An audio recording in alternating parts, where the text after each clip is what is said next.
Hey everybody, it's Jason Blaha here, and it's time for a push workout. I decided to rotate the close grip bench back in.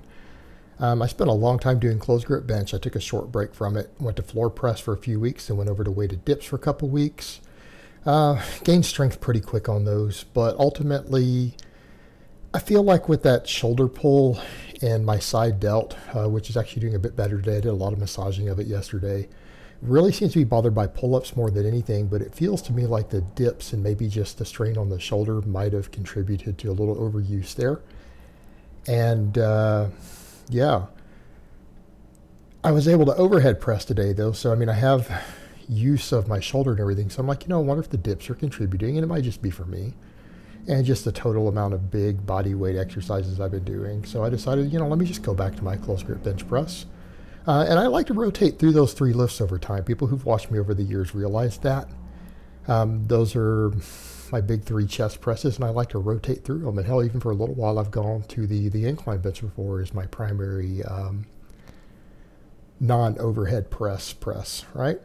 So they're all lifts that I like. So I decided to go back to close grip, and I started slightly conservatively. I'll probably jump 10 pounds.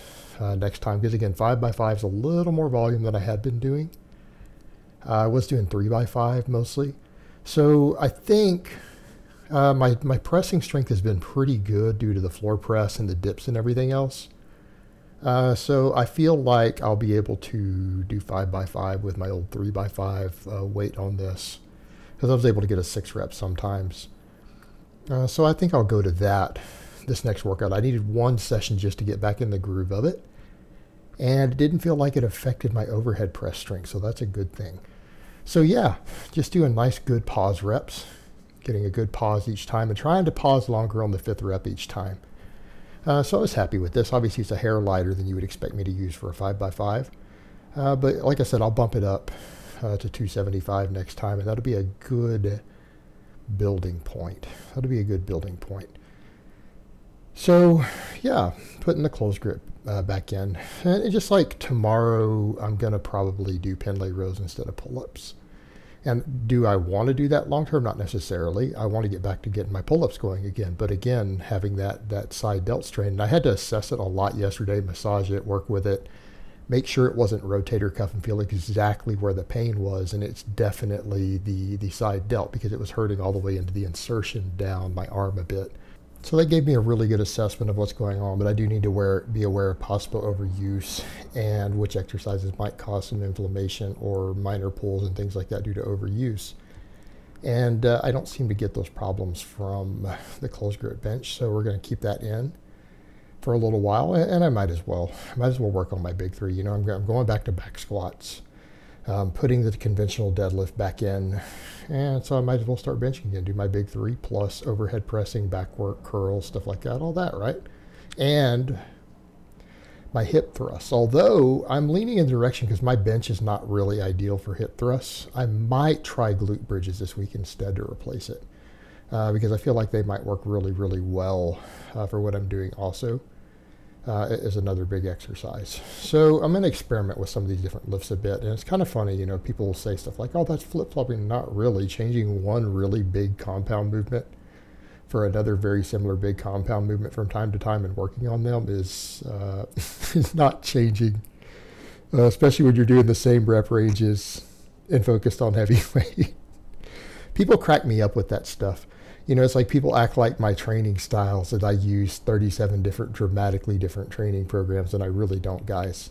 I really don't. My training doesn't really change that much. By normal standards, I don't actually really change training styles, because it's not like you guys have ever seen me do a body part split. Not like you guys see me ever focus on high reps. You don't ever see me focus on 3 different isolation movements for a muscle. Everything I do is either moderate reps or low reps with moderate weight or heavy weight, big barbell movements, weighted body weight exercises, either done full body or in some sort of movement pattern split, right? Has anyone really ever seen me deviate from that? Exactly. So it's always more or less the same. even though the strategy might change a little bit. Oh, yeah, I went back to squatting today. Put the belt back on, decided to go ahead and do some at 315. Surprisingly, Now that we've adjusted technique a little bit, no back pain on the first 2 sets. I stopped at 3 because I started getting a back pump. Not actual pain, not actual cramping, but a pump in my lower back on the 3rd set. So I decided to stop for now on that. And I noticed when I did the 3rd set, I was doing a little bit more pausing, like I was going a little deeper, and I paused on some of the reps. And I noticed the pause squats caused that back pump. They caused that back pump for me. And I don't get it if I drop down and come immediately back up without the pause. So something for me to think about and be aware of. I always love pause squats, but it feels like they might be a little bit too much for my lower back. Something I'm gonna have to think about. But yeah, so I know that's still not a heavy weight, and I'll build that up to a 5x5. And when I can do 5x5 with this little 315, we'll start adding weight again. We'll start adding weight. Now, what's a respectable goal? I don't know. Sets of 5 with 405.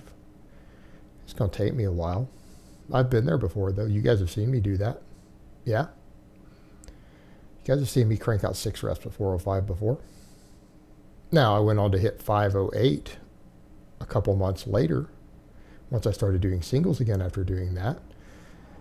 So I think that's pretty reasonable. I think when I get to where I can do that, then I know I'm at a 500 plus squat again, right? So that's going to be a goal to work towards as I continue to slowly continue to cut body weight. But, you know, that's the tricky part. Programming when you're cutting is harder. You know, I actually had someone in the comments say, dude, you just know how to program, he's getting pulls. It's like, well, you know, it's that I'm cutting, long-term cutting. This is a different beast for me. You know, I'm in a situation to where I'm slowly losing weight for a very, very extended period of time. It's easier to program when you're overeating. When you're cutting and you're messing with stuff like that, it's a different animal. And so you do need to be very aware of things like your overuse injuries, things you do need to pay attention to. And like I said before, I felt like oftentimes some days my dietary fat wasn't quite high enough. Like I had periods of time where my dietary fat was probably too low. Well, that's been correlated with higher injury rates and pulls and things like that. So, you know, I've been working a little bit more good fat in. You know, more eggs, more peanut butter. Because a lot of times I'm bad about eating a really low-fat diet. When I'm not eating junk at all and I'm eating really clean, I end up sometimes eating only 30 grams of fat a day, even when eating over 3,000 calories. And I know people say, how that's not even possible. Well, I eat a lot of potatoes, a lot of chicken breasts, a lot of fat-free dairy. And so sometimes I'll add my numbers up and realize I have a bad habit of not hitting my minimum fat. And so I try to hit now at least 50 to 60 grams of fat every single day. And that's still low fat, right? That's still low fat. That's probably, you know, it's on the lower end. So some days I eat more than that.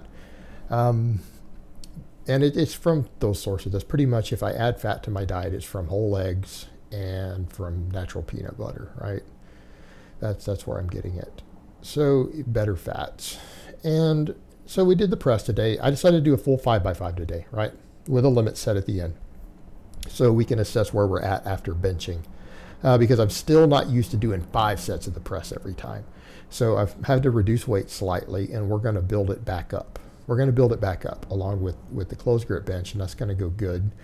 This was easy today because I got to the last set and I got a 6 rep, and I felt like I could have ground out a 7th. So we know that we need to increase this. This is obviously a hair too light for 5x5. But I'm going to have to also temper that with the fact that I'm going to bump weight on the closed grip bench next time, right? So that needs to be tempered with it. And yeah, I threw the belt on today because I'm like, what the hell, right? If I'm going to belt up for my squats, let me belt up for my press. And let's go ahead and get the extra neuromuscular efficiency.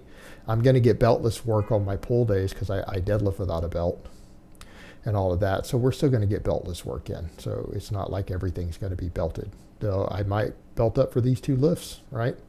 Push them a little harder. These are really important lifts. I want to squeeze out every ounce of performance that I can within my recovery ability. So, you know, I'll go ahead and do that, especially because I've kind of pulled my lower back a little bit on back squats. Just getting my core a little bit tighter, probably a good thing in the future moving forward. All right, guys, so this one I cranked out a 6 rep, so we do need to bump the weight next time. So I hope it has been informative, and I will talk to you guys next time.